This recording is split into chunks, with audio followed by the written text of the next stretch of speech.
এই কলাতলি ফারবেজ আমার এই দোকানে ওই ভাঙচুর করছে এবং এই সাদাবাজি চাইতেছে।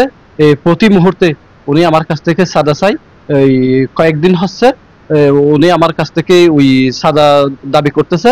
আমি এই সাদা দিতে অস্বীকার করাই উনি আমার দোকানে আমার মার্কেটে হামলা করছে, ভাঙচুর করছে। উনি বিএমপির নাম ব্যবহার করে 5ই আগস্টের পর থেকে প্রতিটা নিরহ মানুষের কাছে গিয়ে ওই রকমের সুযোগ নাই এবং টাকা দাবি করে। আমার কাছ থেকে 20 লক্ষ টাকা উনি দাবি করছে।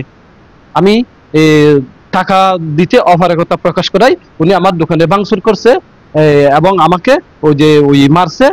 জীবনের নিরাপত্তার ঘাটতি আছে আমার। আমি প্রশাসনের কাছে হস্তক্ষেপ কামনা করি। উনার সুবিচার, আমি সুবিচার পাওয়ার জন্য উনার বিরুদ্ধে আইনগত যেগুলো ব্যবস্থা নেওয়ার দরকার সেগুলো নেওয়ার জন্য আমি প্রশাসনের কাছে আহ্বান জানাচ্ছি। পারভেজ কি বিএনপি নাকি সন্ত্রাসী সাদাবাজি কি করে? এই সরজমিনে তদন্ত করার জন্য ঊর্ধ্বতন যারা বিএনপিতে আছে তাদের জোর দাবি জানাচ্ছি। উনি আমার জায়গা না, এই কলাতলিতে অনেক জায়গা দখল করছে এবং অনেক মানুষের কাছে উনি গেছে জায়গা দখল করতে, এরকম অনেক প্রমাণ আছে।